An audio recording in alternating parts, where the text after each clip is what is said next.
Boa noite para todo mundo. Vamos dar início a essa aula de QA 481, métodos de separação.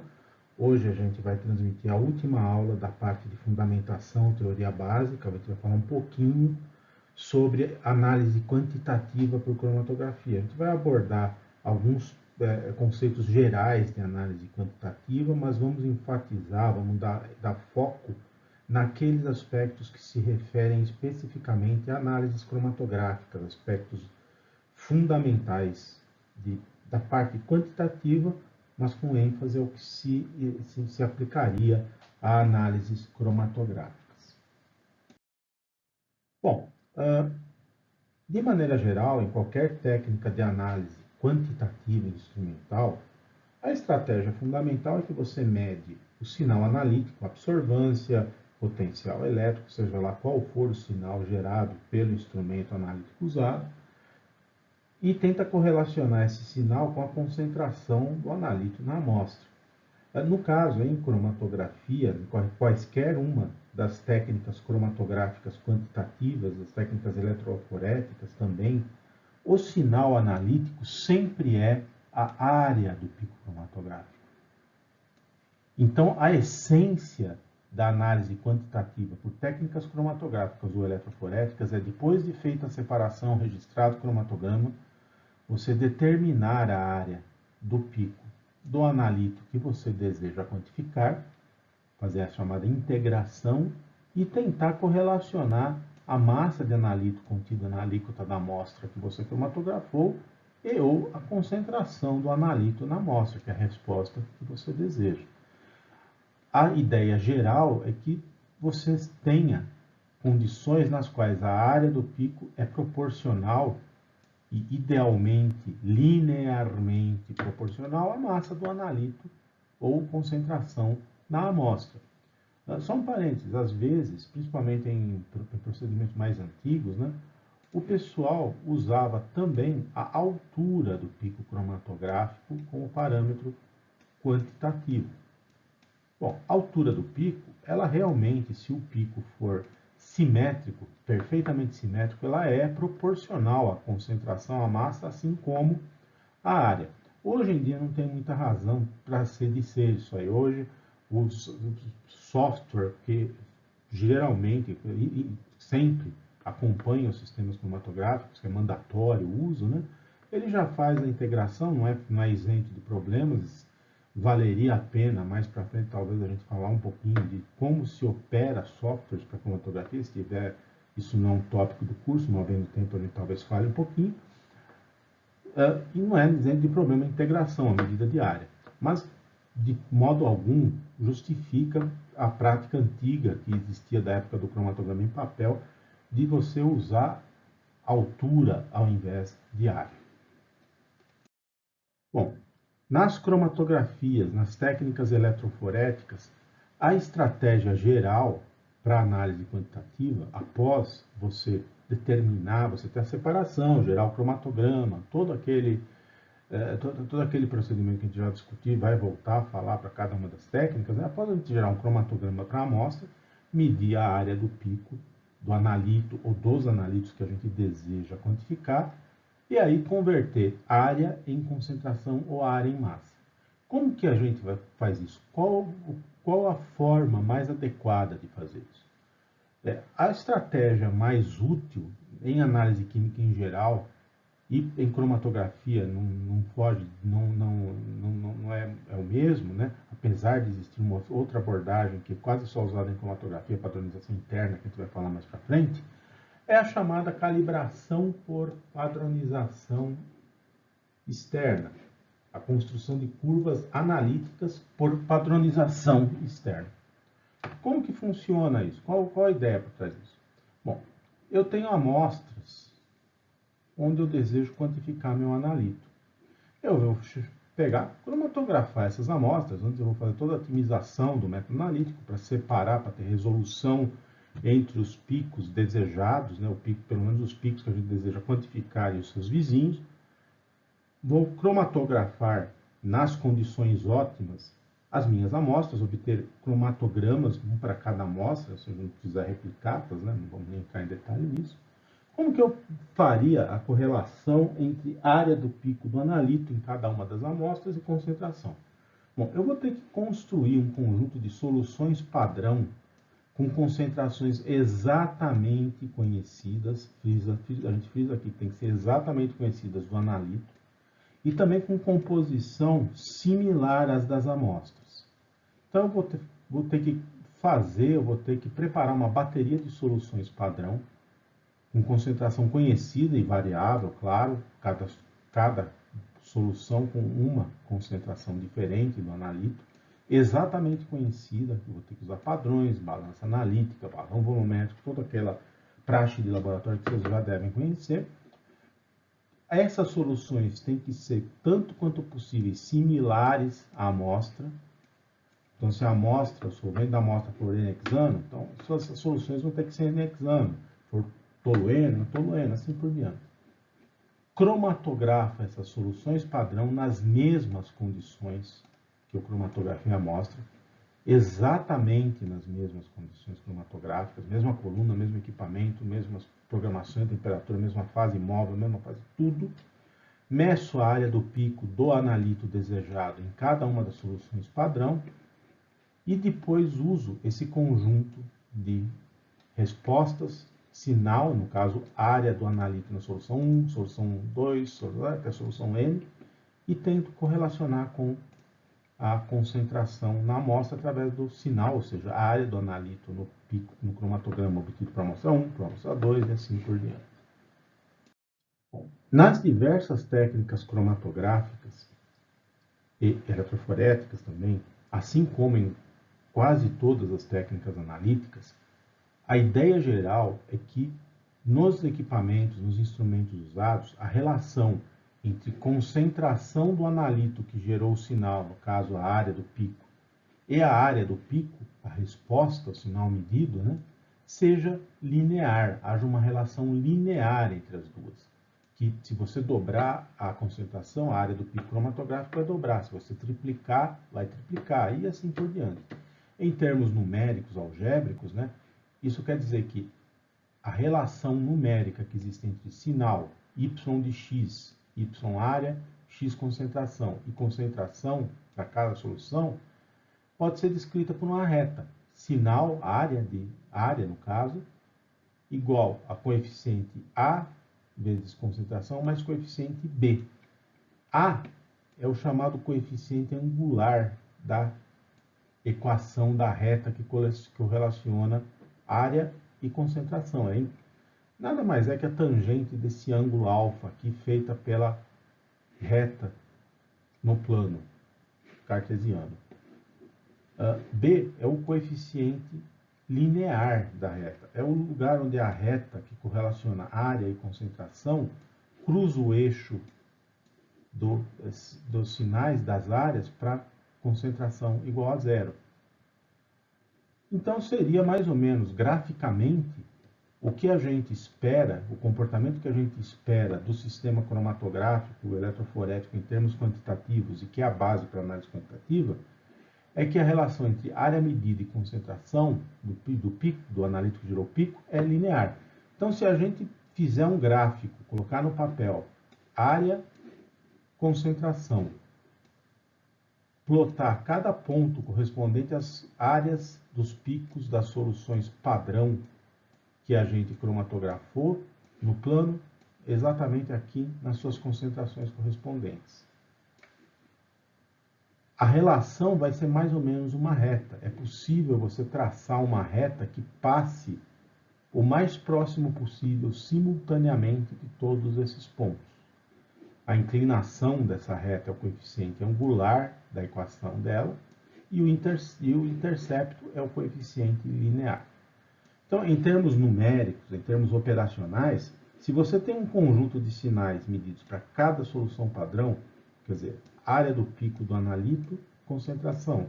Para a solução 1, área do pico do analito, concentração. Para a solução 2, até a solução N, você tem que determinar algebricamente os valores do coeficiente A, que é o coeficiente angular ou inclinação da reta, e B, que é o coeficiente linear ou intercepto da da reta, que é sinal em função de concentração, igual a coeficiente angular vezes concentração, mais B. Essa reta é a chamada curva analítica do sistema. A União Internacional de Química não recomenda que a gente use o termo curva de calibração, porque na verdade não é uma calibração, né? Você não está calibrando o sistema. Você está determinando a reação analítica que existe entre a área do pico e concentração. Como se faz isso? Bom, no tempo do Guaraná com rolha, antigamente, na maior parte das vezes, as pessoas simplesmente faziam realmente o gráfico, que nem está aqui, colocavam no papel os pontos, num papel milimetrado, pegavam uma régua, e ajustava na mão, tentava passar, ver qual é a reta que passava o mais próximo possível de todos os pontos visualmente, e usava esse gráfico para calcular as concentrações, para interpolar as concentrações. Hoje em dia, há muito tempo, já não é mais necessário fazer isso. Você pode, algebricamente, com o uso de planilhas de cálculo, calculadoras, microcomputadores, com muita facilidade, calcular exatamente esses coeficientes e usá-los para calcular de forma rápida concentrações de amostras dadas as áreas dos picos correspondentes. Em outras palavras, se você montar a sua curva analítica, preparar uma bateria de soluções padrão com diferentes concentrações do analito que você deseja determinar a concentração, cromatografar, medir a área do pico desse analito para cada solução, determinar a equação da reta da curva analítica que relaciona área com concentração do analito para aquele sistema, ou seja, determinar os coeficientes angular e linear daquele sistema, daquela curva analítica. Se você cromatografar as soluções da amostra, determinar a área do pico desse analito em cada solução da amostra, basta você substituir na equação da reta esse sinal, ou seja, a área do pico, conhecidos os coeficientes A e B, você calcula a concentração do analito na amostra. É algebricamente trivial. Área menos coeficiente linear dividido por coeficiente angular. Isso é muito simples, não tem problema. O problema é determinar esses coeficientes. Como a gente faz isso? Qual a forma que isso é feito? Bom, numericamente, como a gente consegue estimar esses coeficientes de regressão, os coeficientes linear e angular de uma curva analítica, supondo que a relação entre área do pico e concentração seja linear?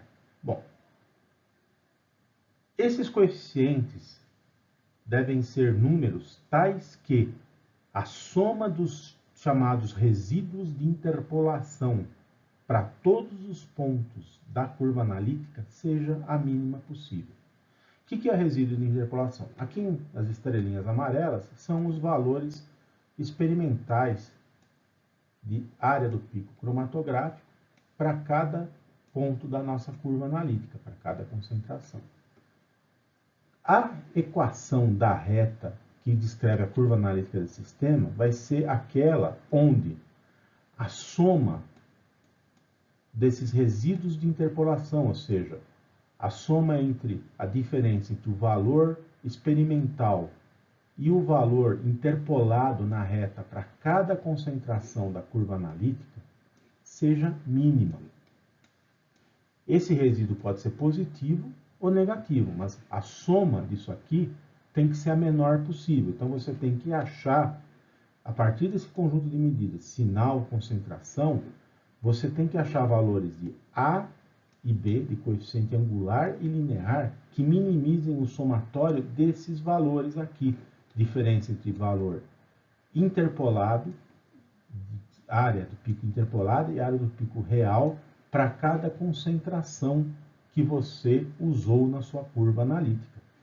Bom, em termos algébricos, né, representando isso aí numericamente, o somatório dos resíduos em termos absolutos, em termos de módulo. Por que módulo? Alguns são negativos, outros são positivos.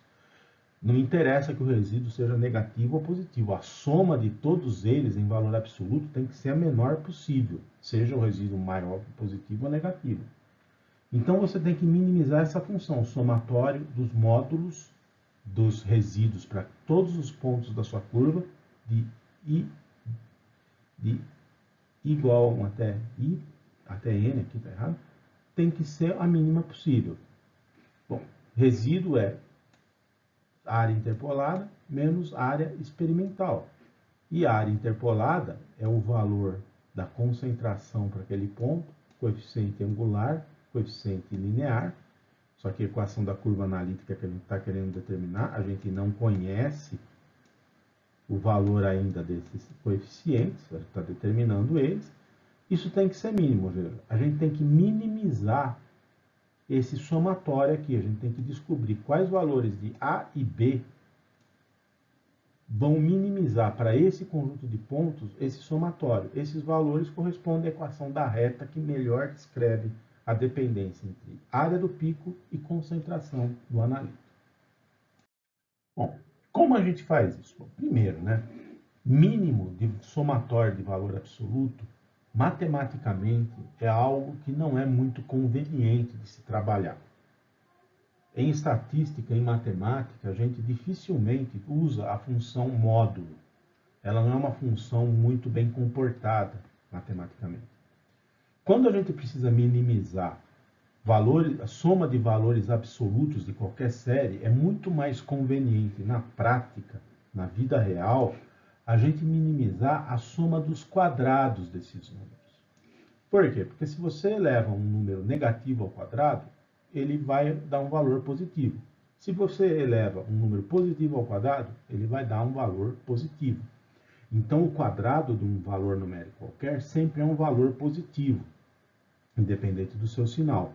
E se você quer minimizar a soma de uma série de valores, isso é a mesma coisa que minimizar a soma dos quadrados desses valores, os cubos, os valores a quarta, da raiz quadrada, seja lá o que for.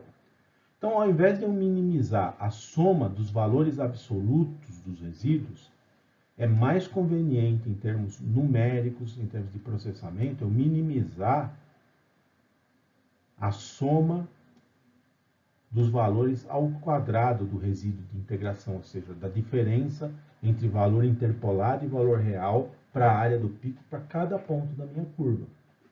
Bom, isso significa minimizar esta função aqui. A mais vezes xi mais b menos yi.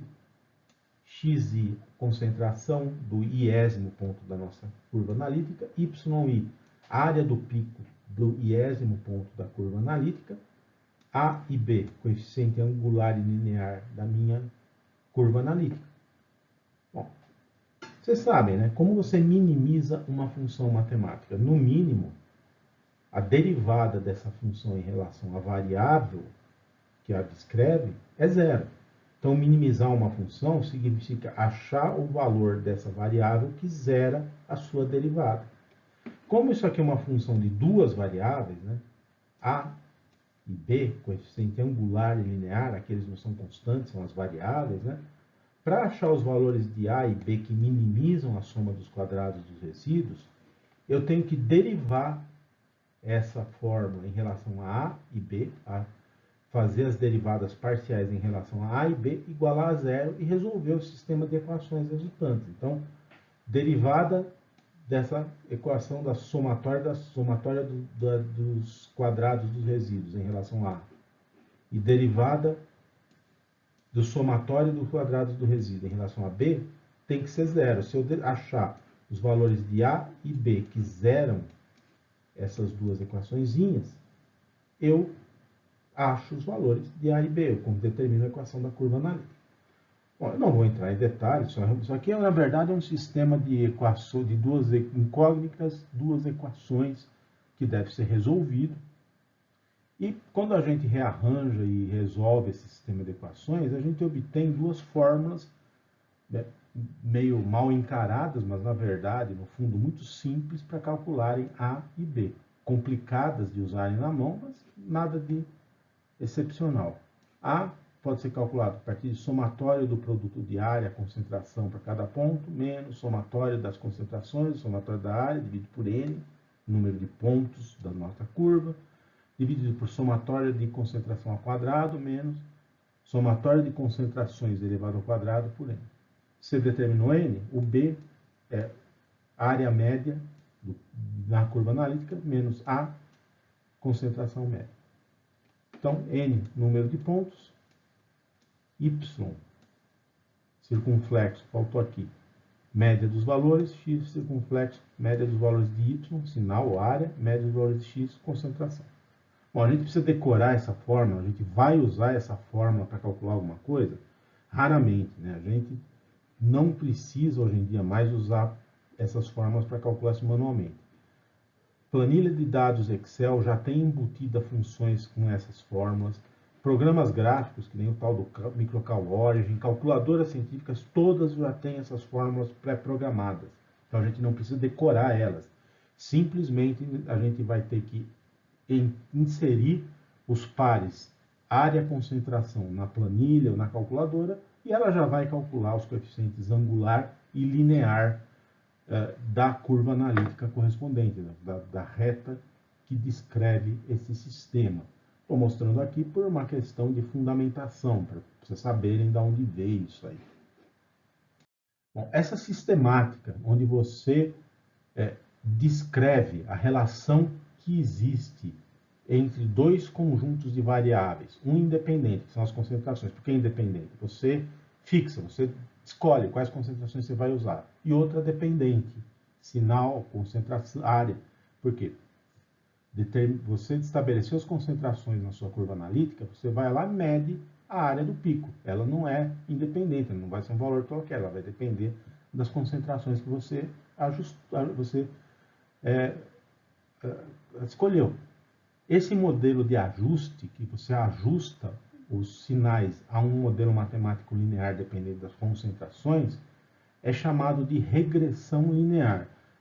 Poderia ser qualquer função, se fosse um polinômio de segundo grau correlacionando a área com concentração, seria regressão polinomial, regressão exponencial, mas no caso é linear, porque a correlação é linear. E o termo regressão, ele vem de uma anedota, uma lenda, né? Não sei até que ponto isso é verdade, né? Que o primeiro matemático que descreveu essa estratégia foi o Gauss, né? Ele teria aplicado, uma das demonstrações que ele fez, ele tinha valores da altura de membros de uma determinada família de nobres na Inglaterra com a data do nascimento desse nobre. E ele ajustou isso, ele teria observado que uma reta, era aproximadamente, né, uma reta e com inclinação negativa, ou seja, a altura ia diminuindo. E ele atribuiu o fato à suposta perversão dos membros daquela família, que seriam pessoas assim de moral um tanto quanto discutível, dados à bebida, dados a uma série de vícios, e que com o passar das gerações eles estariam regredindo à mediocridade, ou seja, cada geração ia ficando mais fisicamente mais fraco, mais baixo. Isso é uma lenda, claro, mas é a melhor explicação para a palavra regressão. Bom, vamos dar um exemplo prático aqui de como isso funcionaria. Vamos supor que a gente deseja determinar riboflavina, vitamina B12, né? B2, em uma amostra de cereal. Como que isso pode ser feito? Geralmente isso é feito por HPLC com detecção por fluorescência.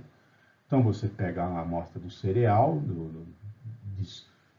tritura ela, faz um procedimento de preparo, de extração, que a gente não vai discutir aqui, não cabe, né? Prepara uma solução, cromatografa, vai ter um pico da riboflavina correspondente àquela amostra. Como que você transforma aquela área em concentração de riboflavina na amostra? Você prepara soluções padrão, com concentração conhecida de riboflavina, cromatografa. Então, vamos supor que a área do pico da riboflavina na sua amostra, para um determinado método lá de análise, foi 15,4 unidades de área, seja lá qual for. Qual seria a concentração de riboflavina? Bom, a curva analítica, os pontos da curva estão aqui. Então foram medidas foi medido o sinal, ou seja, a área do pico da riboflavina, para soluções entre 0,1 micrograma por grama de riboflavina até 0,8 micrograma por grama de riboflavina e também para o zero. Esse procedimento de incluir o ponto zero e simplesmente atribuir a área do pico zero não é correto formalmente. Muita gente faz isso para criar mais um ponto na sua curva analítica sem ter trabalho. A concentração é zero, o sinal é zero. O correto seria realmente fazer uma amostra em branco e tentar determinar o zero. Mas tudo bem, foi feito isso desse jeito, só foi para demonstrar a construção da curva. Então está aqui a área do pico, concentração do padrão. Primeira coisa, foi determinada aqui a equação da reta. Nesse caso, foi feito na mão, não era necessário fazer na mão, como eu disse. Você poderia simplesmente pegar esses pontos, inserir numa planilha de cálculo, ou numa calculadora, no calculador científica, você já iria obter os coeficientes B. Então, foi calculado concentração ao quadrado, produto concentração à área para cada ponto, soma das concentrações, soma dos sinais, soma de concentração ao quadrado, que é a soma dessa coluna, concentração média, sinal médio, número de pontos, tudo isso aí faz parte daquela fórmula do A e do B. Substituindo esses valores no A e no B, a gente chega aqui, coeficiente angular é 53,75 unidades, coeficiente linear 0,595, ou seja, a equação da curva analítica correlacionando área do pico da riboflavina e concentração é 53,750 sinal vezes mais 0,595. Então, para determinar a concentração na amostra, basta a gente substituir aqui na equação da sinal aqui, na equação da reta, e a gente chega no valor de 0,275 microgramas por grama, né? 15,4 sinal. Graficamente, aqui está o gráfico correspondente a essa curva analítica, os pontos e a reta correspondente traçado. A amostra estava aqui o sinal dela, interpolado na curva, vai dar essa concentração 0,27. Um conselho que sempre deve ser seguido, né? Você sempre tem que fazer o gráfico. Você tem que sempre construir o gráfico. Nunca apenas calcula a equação da reta. Você precisa do gráfico para calcular? Não precisa. Mas tem um monte de problemas possíveis no seu procedimento de calibração que só visualmente, olhando o gráfico, você consegue detectar. Bom, mas para você calcular coeficiente angular, coeficiente linear da curva analítica, você precisa primeiro, antes de mais nada, obter os resultados, obter os valores de área do pico para uma série de soluções padrão que você vai ter que cromatografar. Quantos pontos você tem que fazer? Quais as concentrações da solução? Bom, existem algumas orientações gerais para isso. Nos tais dos protocolos de validação de métodos analíticos, que são conjuntos de procedimentos para análise quantitativa e quantitativa emitidos por órgãos de fiscalização, órgãos de normatização, para análises químicas, físicas, no escopo lá da sua área de atuação, da sua área de vigilância, esses protocolos especificam número de pontos que tem que ter as curvas analíticas nos métodos analíticos válidos para aquela determinada agência, para aquele determinado órgão, e qual a faixa de concentrações. Por exemplo, a Anvisa, a Agência Nacional de Vigilância Sanitária, ela tem um manual de validação analítica para procedimentos analíticos, incluindo de cromatografia líquida ou gasosa, e ela especifica como você constrói a sua curva analítica. No caso, se for um método no escopo da Anvisa, por exemplo, determinação de qualidade de um fármaco, de um medicamento na área clínica, né, você tem que usar que faixa de concentrações para a sua curva analítica. Bom, se é para pureza de um produto, se é um macroconstituinte, a curva analítica tem que cobrir 80% a 120% da concentração que você espera para as suas amostras. Então, você sabe, mas a sua amostra tem que ter concentração em torno de 5%. então você teria que fazer uma curva analítica de 4 a 6% do fármaco, com soluções padrão de 4 a 6%. Se é para determinação de impurezas, níveis de traço, a curva analítica tem de 0 a 120% da concentração máxima permitida que você vai monitorar. Então, vamos dizer, se determinando o teor de chumbo lá de um fármaco, o máximo que pode ter é 1 micrograma por quilo. Então, você tem que fazer uma curva de 0 a 1,2 micrograma por quilo, que é a concentração máxima. E o número de pontos da curva analítica tem que ser, no mínimo, 5 pontos.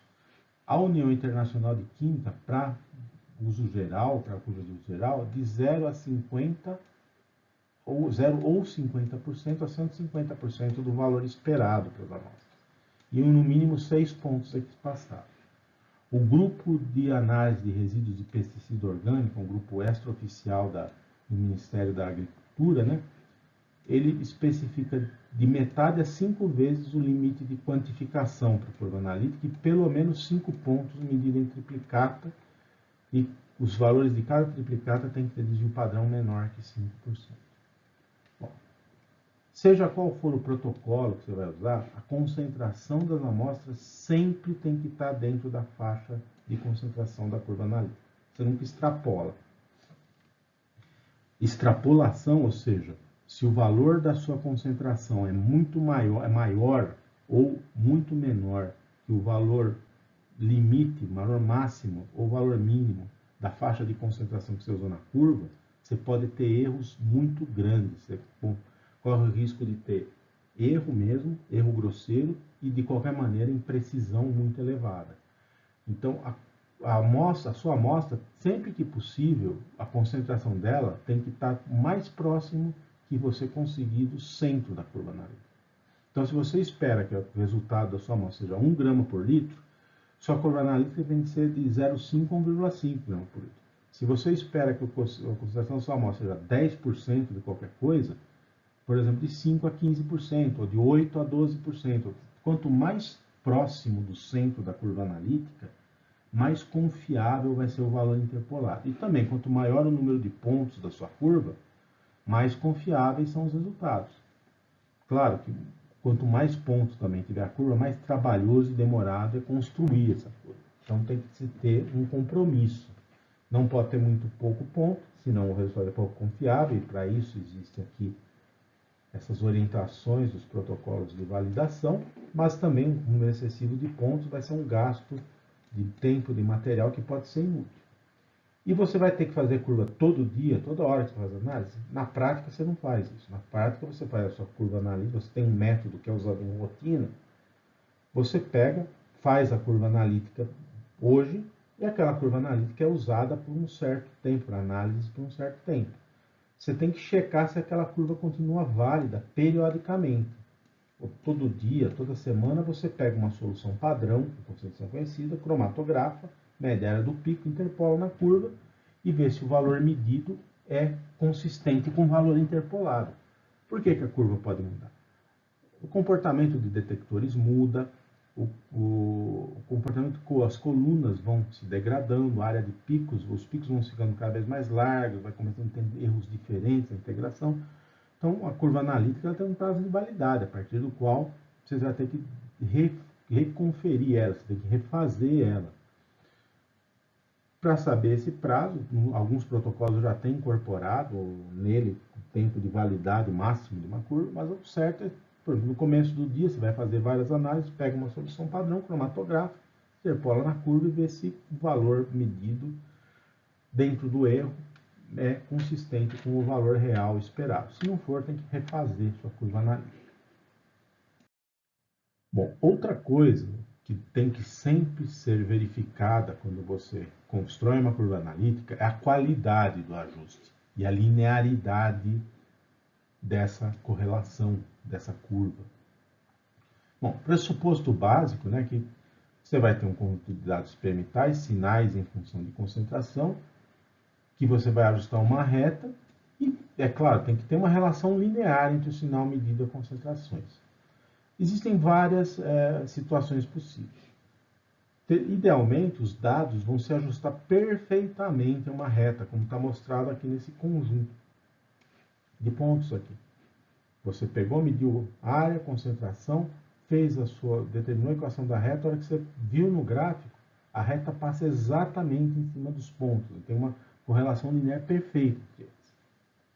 Bom, existe uma situação diametralmente oposta, que não tem qualquer correlação entre sinal e concentração.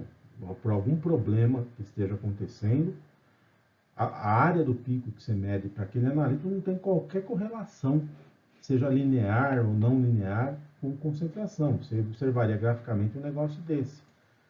Pontos pares, sinal em função de concentração, área em função de concentração, aleatoriamente dispersos no plano cartesiano. Área por concentração.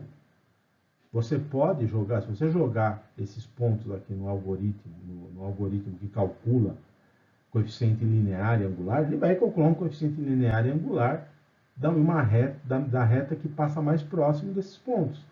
Só que isso não tem qualquer significado, não tem qualquer aplicabilidade como modelo para análise química, porque não existe correlação entre o sinal e a concentração nesse caso.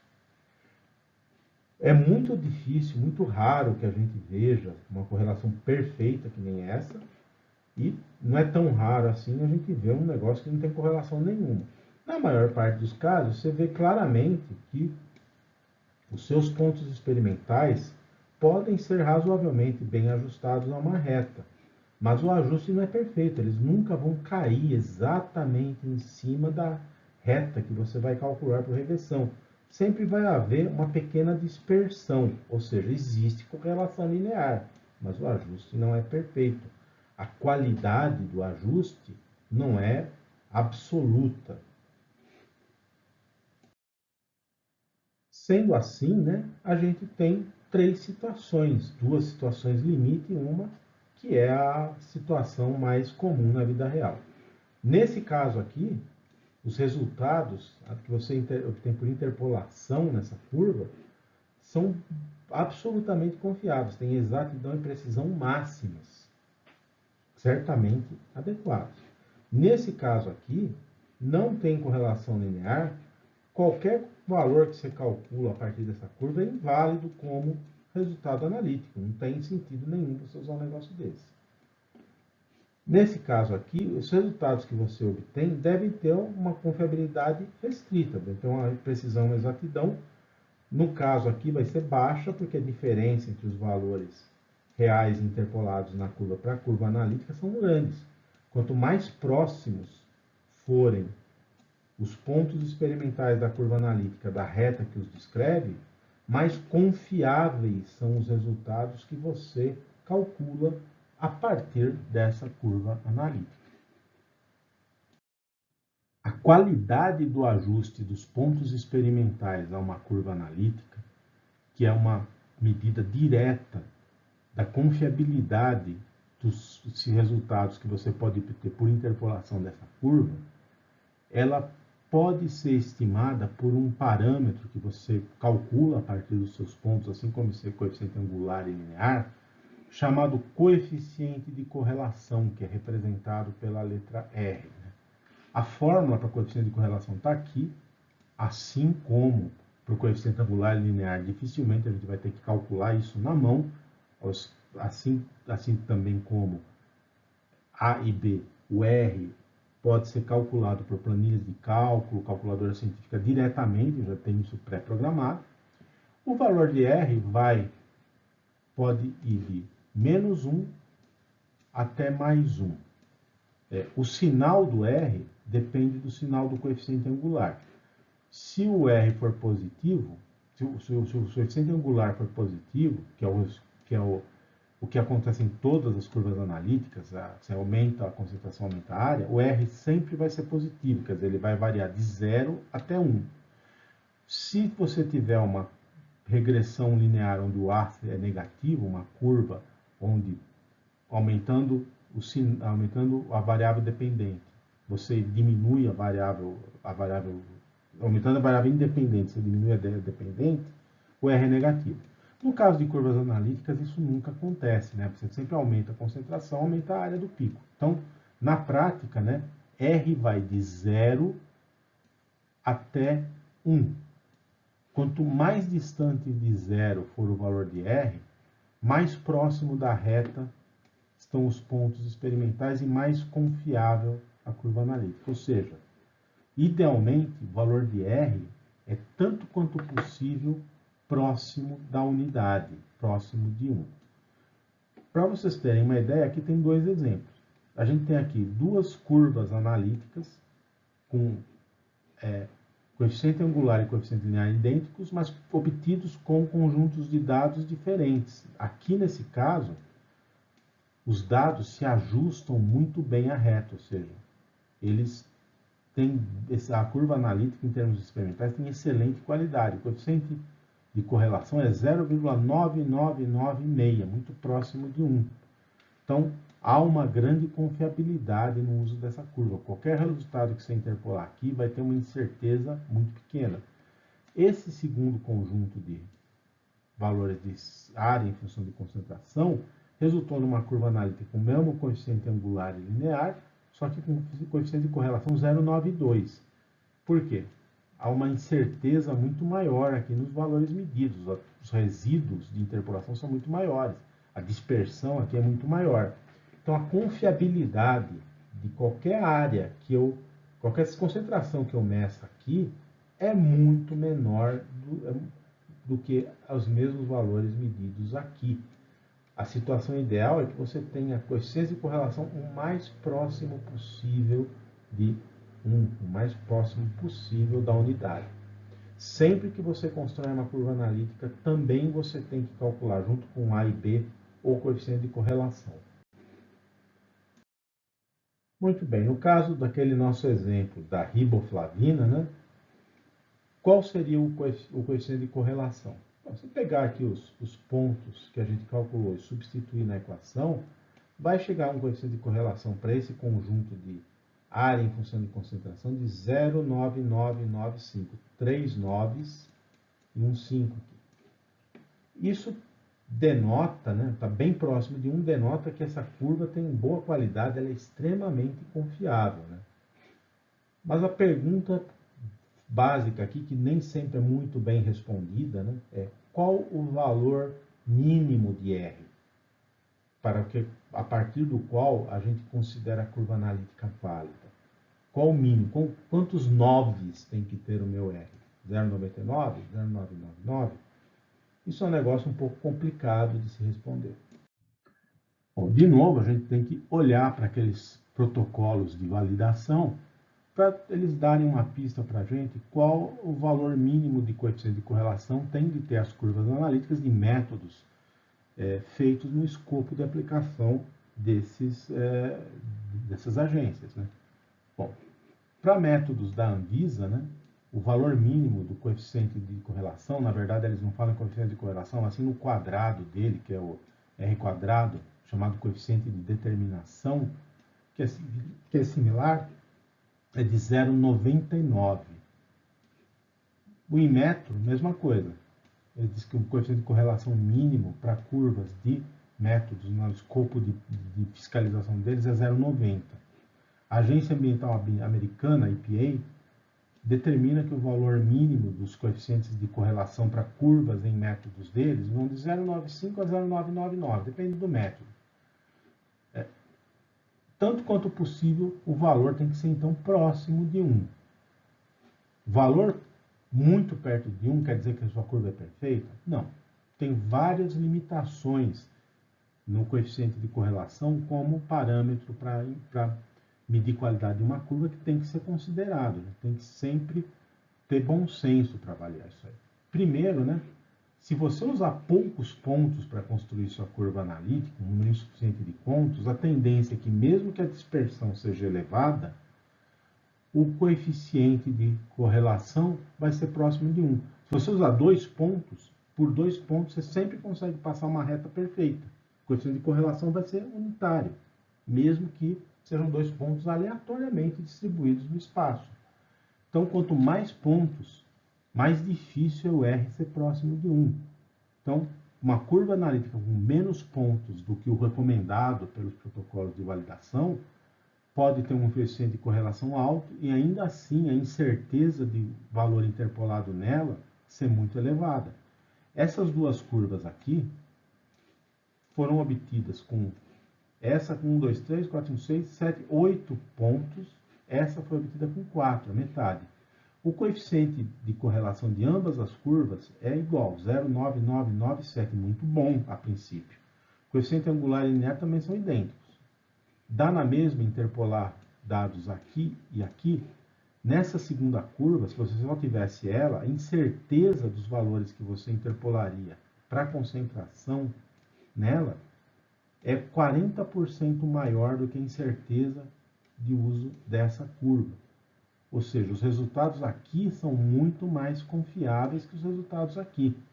Por isso, a gente tem que sempre adotar um número mínimo de pontos para construir a curva analítica.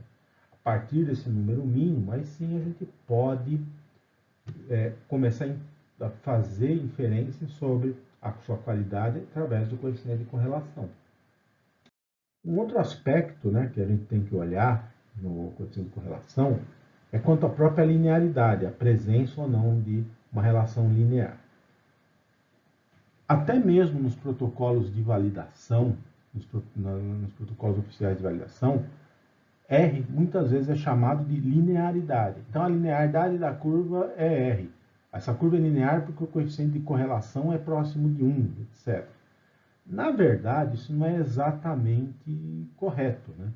Você pode ter conjuntos de pontos que se ajustam uma reta e o coeficiente de correlação ser muito próximo de 1 e a relação entre resposta, ou seja, a área do pico e concentração, não é linear. Esses dois conjuntos aqui que a gente ajustou retas, a reta ajustada aqui e a reta que a gente poderia ajustar aqui, ambas têm coeficiente de correlação 0,99. Olhando aqui o gráfico, a representação gráfica, claramente a relação entre sinal e concentração aqui é linear. Nesse segundo conjunto, claramente a relação não é linear, ela é parabólica. Na verdade, né, a relação que existe entre sinal e concentração aqui seria melhor descrita por um polinômio de segundo grau. Ambas as curvas, se você ajustar uma reta, a reta vai ter um coeficiente de correlação 0,99. Mas não é necessariamente porque isso é linear. Não se pode afirmar sempre que uma curva com correlação 0,99 é mais linear que outra com 0,995. Você pode afirmar que a qualidade de confiabilidade de valores interpolados linearmente na primeira curva é melhor que na segunda. Mas não que, em termos fundamentais, o modelo que correlaciona resposta à concentração na primeira curva é realmente linear. Bom, como a gente já tinha até mostrado antes, né, você pode ter uma relação entre sinal e concentração que não é linear.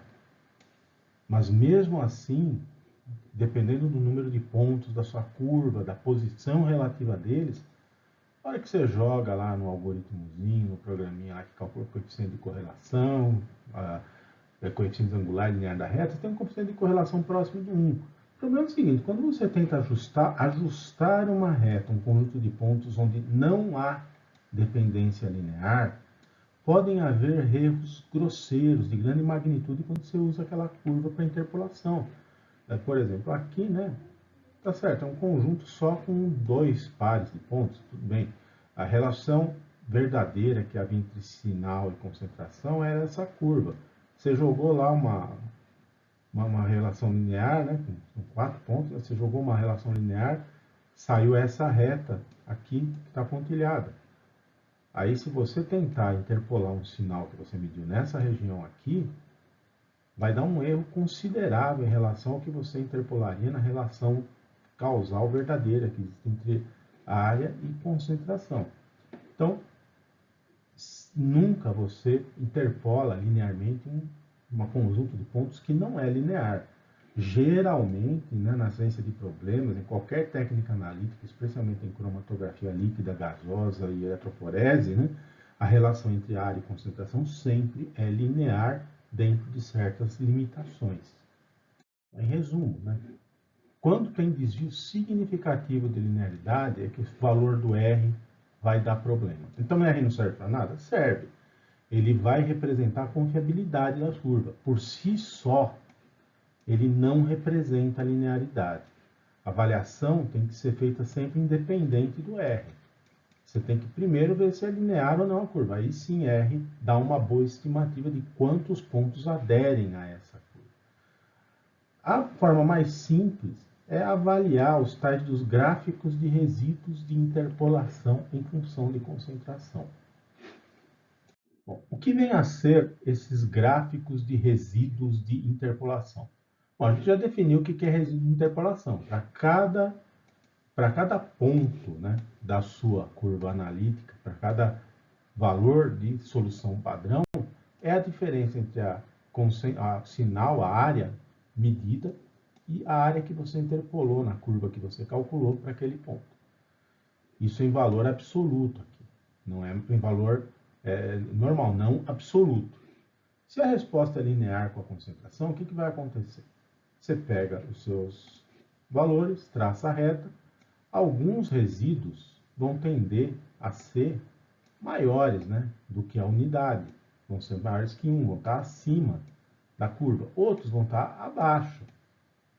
Se você fizer um gráfico, pegar todos os resíduos de interpolação, dessa concentração, dessa, e plotar resíduo de interpolação, quer dizer, a diferença entre interpolado e real, em função de concentração, eles vão se distribuir aleatoriamente entre valores positivos e negativos de resíduo, sem nenhum padrão visível. Na verdade, se tivesse muitos pontos na sua curva, e se você fizesse um gráfico de resíduo, a distribuição deles em torno do zero, né, do valor de zero, seria normal, seria simétrica, gaussiana. Né? A maior parte dos valores de resíduo seria muito próximo de zero, e valores muito díspares, tanto positivos quanto negativos, ou seja, pontos muito distantes, iam ser cada vez menos prováveis. Né? Bom, e se a sua resposta não for linear e você fizer um ajuste linear nesses pontos? No começo e no final da sua curva analítica, a tendência é que os pontos estejam sempre abaixo do valor interpolado, e no meio sempre acima.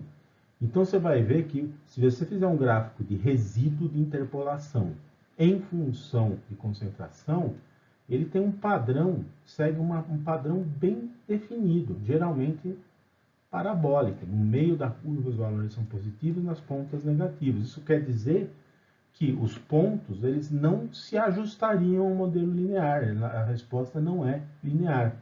O gráfico de resíduo de interpolação visualmente mostra isso. Se a distribuição dos resíduos em torno do zero for aleatória, for visivelmente aleatória, você tem muito provavelmente uma relação linear para o intervalo que você estudou. Caso contrário, a relação não é mais linear, que foi o caso aqui, né? Claramente a gente observa uma distribuição parabólica dos resíduos na faixa de concentração. Bom, mesmo sistemas onde a resposta é linear, onde a área varia linearmente com a concentração, vão apenas obedecer essa relação linear dentro de uma determinada faixa. Imagine que a gente vai injetando concentrações cada vez maiores de analítico. A gente vai fazendo curvas padrão, soluções padrão com concentrações cada vez maiores injetando. Então, você vai injetando, então até um certo ponto, você aumenta a concentração X unidades, você aumenta a resposta proporcionalmente, X unidades. Chega uma hora em que todo sistema analítico, especialmente sistemas cromatográficos, você começa a observar um comportamento desse tipo. Você começa a saturar detectores, os injetores começam a ter comportamento não linear, você começa a ter problemas. Chega uma hora que você começa a fugir da linearidade. Ainda assim, você incrementou a concentração, você incrementa o sinal. Você você fugiu da chamada faixa linear de resposta. Você ainda está na chamada faixa dinâmica.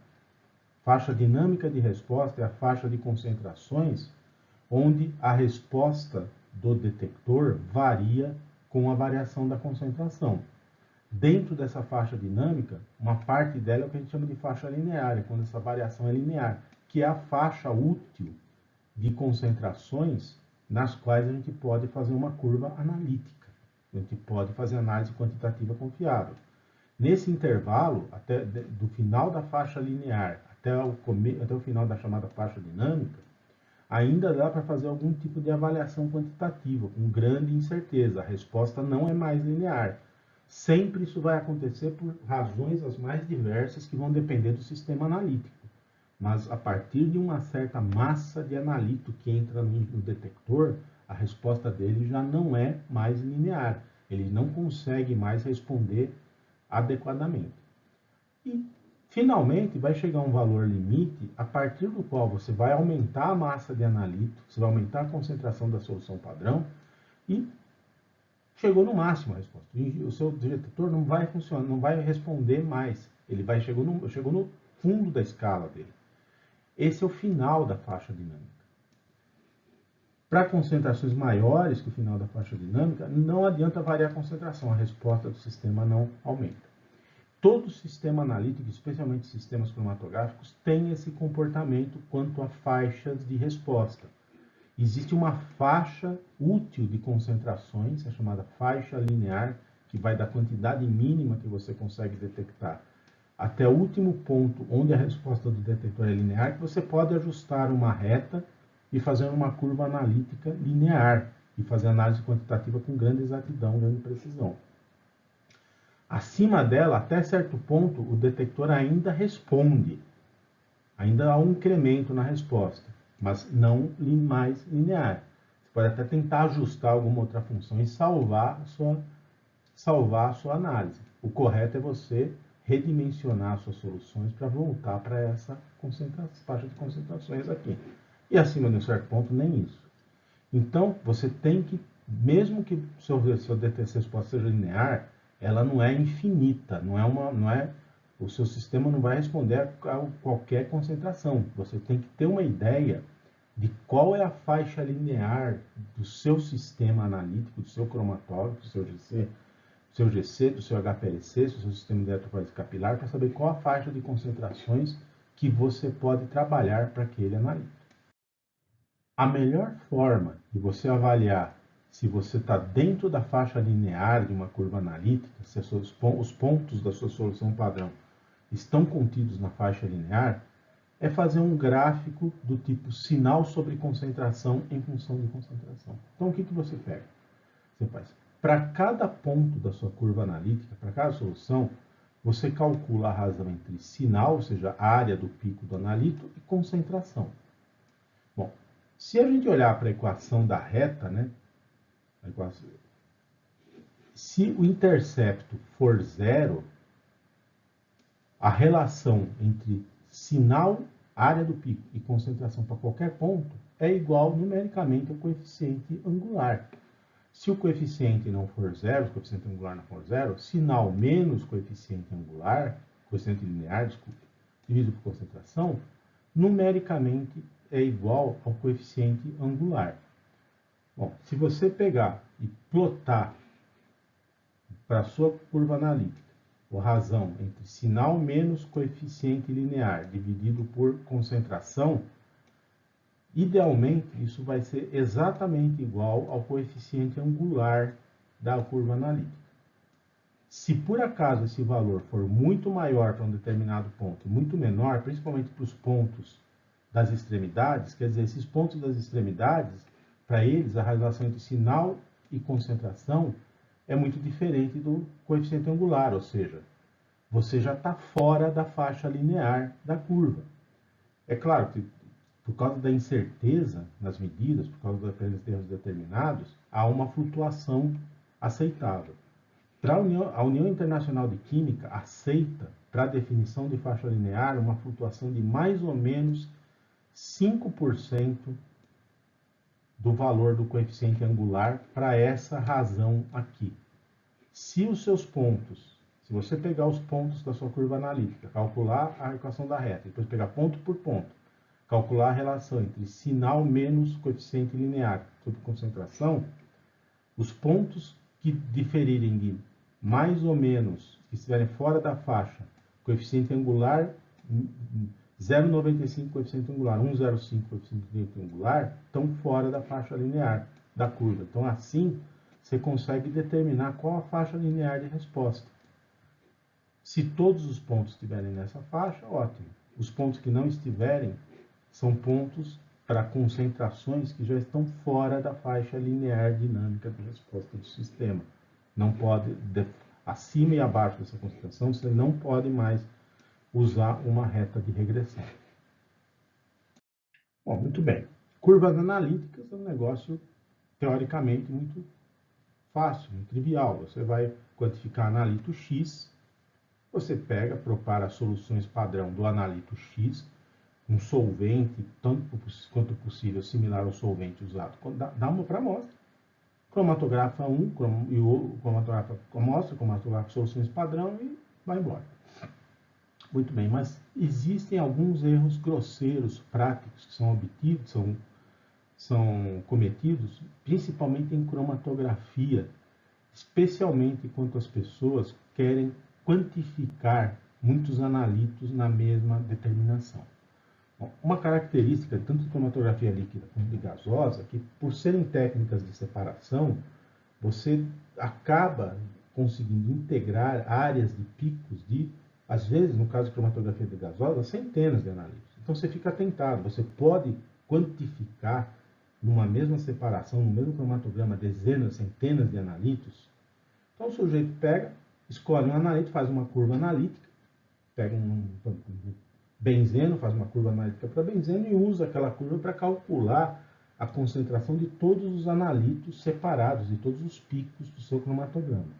Isso é um erro grosseiro. Como a gente vai ver mais para frente, a gente fala de detectores em gasosa, em líquida, cada analito dá quase todos os detectores, são raros os detectores em que todas as espécies, todas as substâncias têm o mesmo fator de resposta. Cada analito gera uma resposta única no detector. Quantidades iguais de analitos diferentes vão gerar sinais diferentes, vão gerar picos com áreas diferentes. Então você não pode usar a área do pico do analito A para tentar quantificar o analito B com base na área do pico dele. Especialmente, tem um erro muito comum que os integradores, o software de cromatografia líquida gasosa, ele por default, geralmente ele pega no final do cromatograma, final da análise, ele analisa o cromatograma e ele gera relatórios de análise como esse que eu estou mostrando aqui. Ele detecta os picos, mostra o tempo de retenção de cada pico detectado, o tipo, o formato do pico, de acordo com códigos específicos, que não interessa aqui, calcula a área de cada pico. No caso aqui tem picoampere vezes segundo, o sinal desse detector é em picoampere, o escudo tempo em segundo, então a área tem picoampere vezes segundo. Calcula a área, que é o parâmetro quantitativo, altura, às vezes ele dá. Aí, muitas vezes ele dá esse valor, porcentagem de área. O que ele faz? Ele soma todas as áreas e calcula a área de cada pico quanto é em porcentagem. Muita gente comete o erro do grosseiro de simplesmente pegar essa porcentagem que esses integradores calculam e expressar como uma porcentagem em massa do constituinte na amostra. Isso é um erro grosseiro. Esse tipo de cálculo que esses softwares fazem, que esses integradores fazem, na verdade, ele pode ser verdadeiro se durante a elaboração do seu método de análise, você fizer curvas analíticas e programar o software de modo a corrigir essas áreas para transformar em porcentagens em massa real. Então é possível você usar isso aqui, mas você antes tem que fazer um procedimento de calibração mesmo. Aqui é uma calibração. Você faz curvas analíticas, aí na sua programação do software, dentro dos parâmetros do software, você já introduz o fator de resposta para cada pico, para converter a área em porcentagem em massa. Simplesmente essa área que ele considera que a resposta de todos os picos, se você não fizer mais nada, a resposta de todos os picos é igual, de todos os análises é igual, soma e você tem que usar a área. Você teria que pegar, fazer sua curva analítica, pegar todos os cromatogramas, eu quero quantificar esse analito aqui, pego a área dele aqui, pego outro cromatograma, registro a área dele e faço a minha curva analítica. Às vezes, em análises muito complexas, em avaliações preliminares, e se você consegue conviver com um erro um pouco maior em detrimento de ter uma resposta, de ter uma análise mais rápida, você pode, por exemplo, pegar analitos com estrutura química e retenção próxima, fazer uma curva e usar essa curva para várias espécies da mesma classe, da mesma categoria.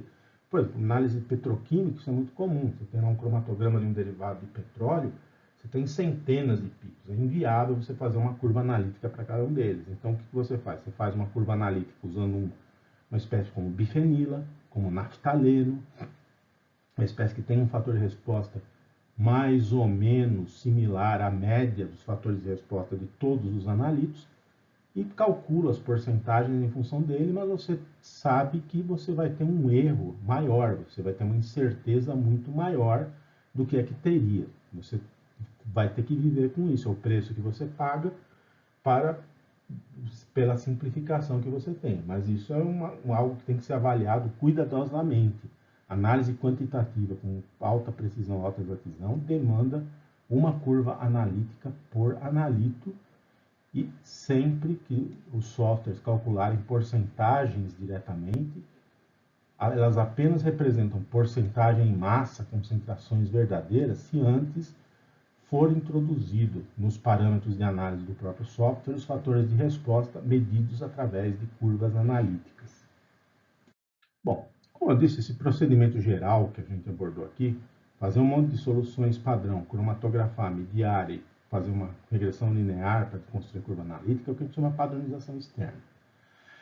Principalmente em cromatografia líquida gasosa e técnicas eletroforéticas, ela é uma abordagem bem limitada em termos de reprodutibilidade e repetibilidade, porque ele é muito dependente do volume de amostra e padrão que você cromatografa. Em ambas as técnicas, a incerteza na injeção manual, na introdução manual, principalmente com microseringas em cromatografia gasosa, como a gente vai ver, é muito elevada. Então, tem outras fontes de tem flutuação de fatores de resposta de detector, variação de vazão de fase móvel, dificuldade no ajuste das razões de divisão de injetores em gasosa, que a gente vai discutir mais para frente. Então, a incerteza em cromatografia líquida e gasosa, na medida individual de área de picos, ela tende a ser muito maior que, por exemplo, incerteza na medida de uma absorvância de um analito em espectrofotometria, de um potencial numa técnica potenciométrica. Isso é um negócio meio problemático, isso acaba limitando a exatidão, a confiabilidade, a precisão de análises por padronização externa quando você usa técnicas cromatográficas.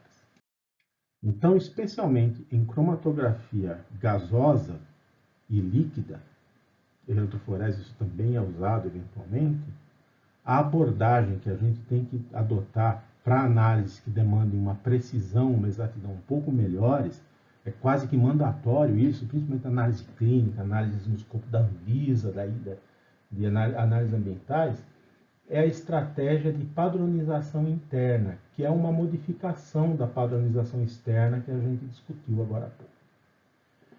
Como que funciona a padronização interna? Na padronização externa, você pega as soluções padrão do seu analito, cromatografa, mede a área do pico do analito que você quer quantificar e calcula a curva analítica por regressão. Na padronização interna, antes de você cromatografar soluções padrão e amostra, você adiciona a elas uma quantidade exata, constante de um padrão interno, uma substância que não exista na amostra e que não coelua com outras espécies. Então, vamos dizer que a gente queira quantificar a substância que gerou esse pico aqui nesse cromatograma. Para eu fazer a análise por padronização externa, basta eu cromatografar a amostra e soluções padrão medir a área desse pico. Para melhorar a precisão e exatidão, eu posso fazer a padronização interna.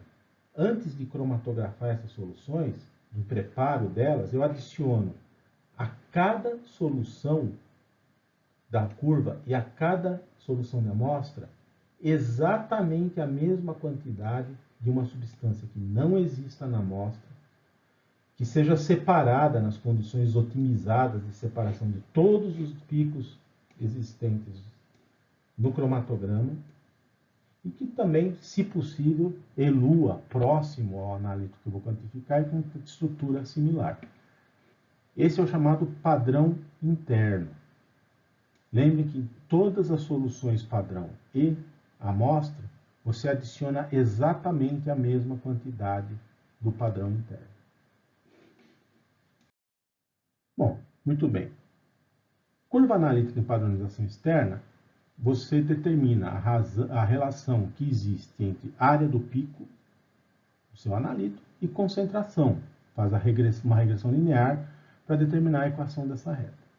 Na padronização interna, para cada ponto da solução padrão, você calcula a razão entre a área do pico do analito e a área do pico do padrão interno. E faz uma regressão, não de área do pico do analito em função da concentração, mas sim de área do pico do analito dividido por área do padrão interno em função de concentração do analito. Na sua amostra, vai ter uma concentração de padrão interno igual às das soluções padrão.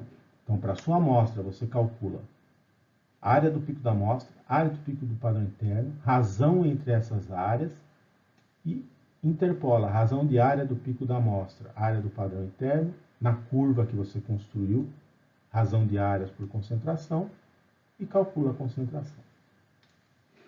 Qual que é a vantagem de se fazer isso? Bom, imagine, né, que eu tenho uma flutuação entre replicatas da minha análise, das minhas determinações, de mais ou menos 20%. Então, se eu pegar e injetar a mesma solução 3, 4, 5 vezes, a estimativa do desvio padrão da área do analito vai ser de mais ou menos 20%. Bom, por que isso? Porque uma hora eu injeto um pouquinho mais, um pouquinho menos, a resposta do detector é um pouquinho maior, um pouquinho menor. Agora, a área bruta do pico pode flutuar, mas tudo que afetar a área do pico do analito na amostra vai também afetar a área do pico do padrão interno. Se a resposta do detector flutuar, aumentar naquele instante, e por algum motivo a área do pico do analito seja majorada em 10%, a área do pico do padrão interno também vai subir 10%. Se eu injetei um pouco menos por acidente, por falha, por algum motivo da amostra, a área do pico da amostra foi 20% menor, a área do pico do padrão interno vai ser também 20% menor. Mas a razão entre essas duas áreas vai ser independente disso, e vai depender apenas da concentração do analito. Por quê? Porque a concentração de padrão interno é constante. Então, a relação entre área do pico do analito e área do pico do padrão interno é uma função linear da concentração do analito na amostra. Ou seja, se eu fizer uma regressão linear de razão de áreas em função de concentração, eu posso usá-la para efeito de análise quantitativa da mesma forma que uma curva analítica área em função de concentração, com a vantagem. A razão de áreas dos picos não é afetada pelos fatores que causam flutuações na área absoluta deles. Ou seja, você elimina um monte de fonte de erros, você tem uma precisão, uma confiabilidade muito maiores. Na prática, para a maior parte das análises quantitativas que demandam alguma precisão, alguma exatidão em cromatografia, você tem de usar padronização interna. Bom, e quem seria esse padrão interno? Você tem que descobrir alguma substância que você vai adicionar à amostra e soluções padrão que possa funcionar como um padrão interno. Tem que ser uma substância que elui separadamente de todos os componentes da amostra. O pico tem que estar completamente resolvido dos demais. O tempo de retenção não pode ser mais, tem que ser próximo do analítico de interesse e não deve ser maior que do composto mais retido. Não deve ser maior que o composto mais retido para não aumentar o tempo de análise. E próximo do analítico de interesse, por quê? Bom, se ele é próximo do analítico de interesse, ele elui perto, a tendência é que ele seja similar em termos de comportamento, de pressão de vapor, solubilidade, etc, etc, etc. Então, tudo que acontecer com o analito, você estima que vai acontecer na mesma magnitude com o padrão interno. Se ele eluir distante, a chance dele ter um comportamento um pouco diferente do analito é maior. Então, podem haver flutuações, pode haver problemas que causem flutuações na área do pico do analito que não afetem o padrão interno na mesma intensidade. E essa não é a ideia. A ideia é que tudo que afete a área do pico do analito afete a área do pico do padrão interno na mesma intensidade, de tal maneira que a relação entre as duas, a razão numérica entre as duas áreas se mantenha. Para isso, além de eluir próximo, ele tem que ser similar em funcionalidade química, em estrutura, volatilidade.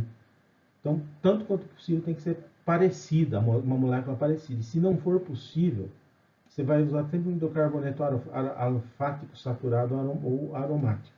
Porque hidrocarbonetos são substâncias inertes, com comportamento bem previsível. Mas sempre que possível, você usa alguma coisa próxima do seu analito quimicamente.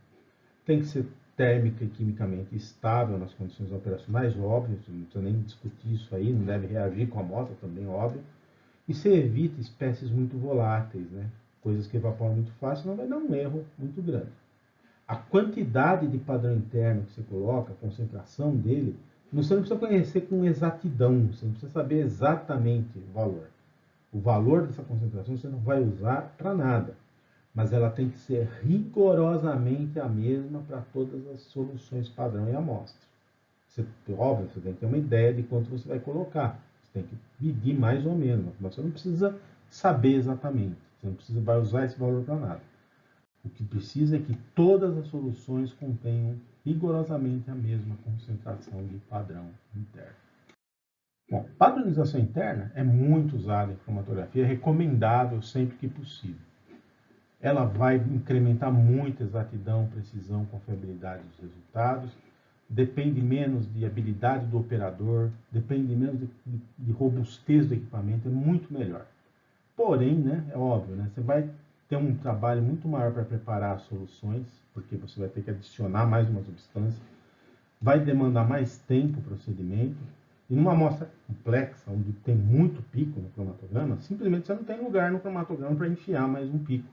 Então é difícil você arrumar um padrão interno separado.